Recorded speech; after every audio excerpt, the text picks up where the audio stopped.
चाणक्य नीति के कड़वे सच। आप कभी किसी को पूरी तरह संतुष्ट नहीं कर सकते, चाहे आप कितनी भी मेहनत कर लें या दूसरों की कितनी भी मदद कर दें। सभी को खुश रखना नामुमकिन है। हर व्यक्ति की अपेक्षाएं अलग-अलग होती हैं और उन्हें पूरा करना हर बार संभव नहीं होता। आपकी जिम्मेदारियां कभी ख़त्म नहीं होंगी।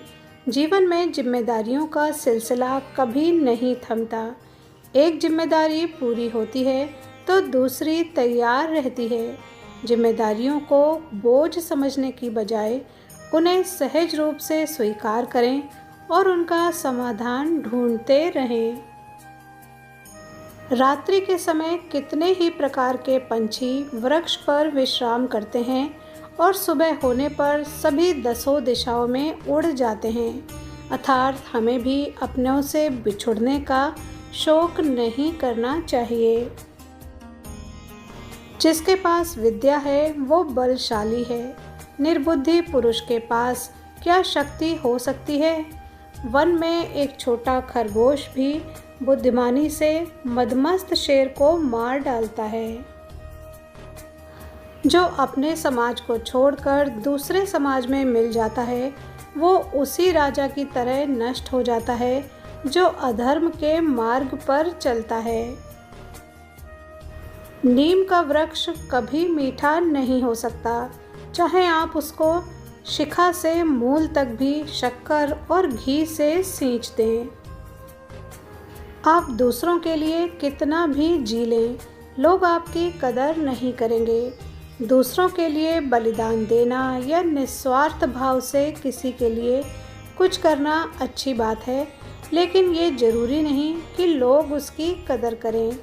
अपने काम की सराहना की उम्मीद दूसरों से ना करें, बल्कि इसे आत्मसंतोष के लिए करें। आप किसी की जीवन भर सुना कीजिए और बस एक बार अपने लिए सोचिए, आप स्वार्थी कहलाएंगे। रिश्तों की गहराई जाननी है तो कुछ दिन या कुछ साल दूर रहकर देखिए, और रिश्तों की सच्चाई जाननी है तो विरोध करके देखिए। सब कुछ एक समय पर हासिल नहीं कर सकते। प्यार मिलेगा तो पैसे नहीं, पैसे मिलेंगे तो वक्त नहीं, वक्त मिलेगा तो प्यार नहीं। कुछ ना कुछ कमी तो रहेगी ही। कोई भी अपने कर्म फल से भाग नहीं सकता है, इसलिए कोई भी ऐसा कर्म ना करें जिसका फल भुगतने को आप तैयार नहीं हो।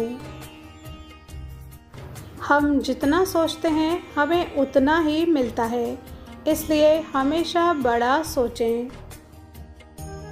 हर इंसान अपने आप में दुखी है और हर इंसान को दूसरे की ज़िंदगी ज़्यादा अच्छी लगती है। ये सिर्फ माया का खेल है।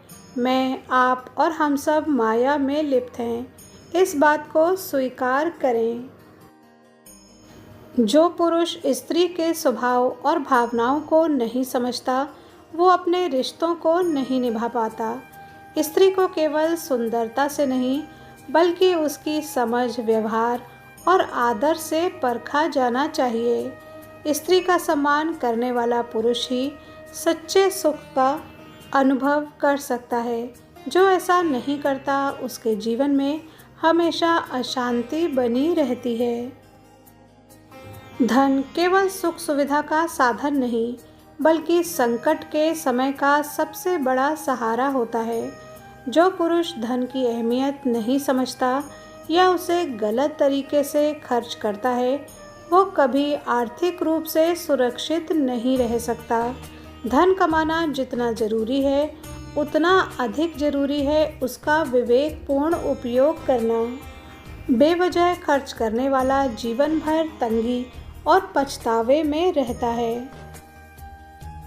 समय सबसे बड़ा धन है जो एक बार चला जाए तो वापस नहीं आता।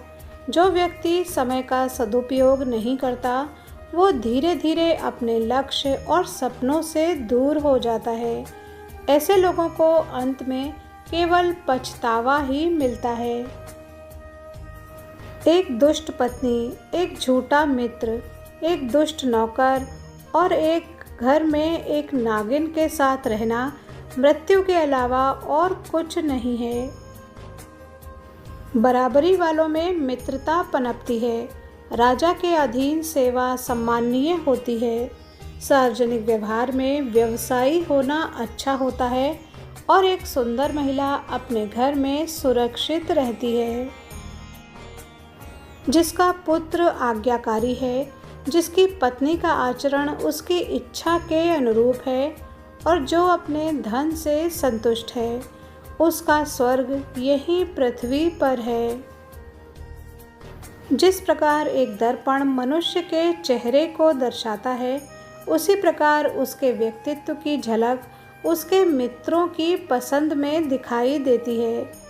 दोस्ती और जान पहचान बनाने में हमेशा सावधानी बरतनी चाहिए, क्योंकि दोस्त एक तरह से किसी के आंतरिक झुकाव और प्रवृत्ति का विस्तार होते हैं।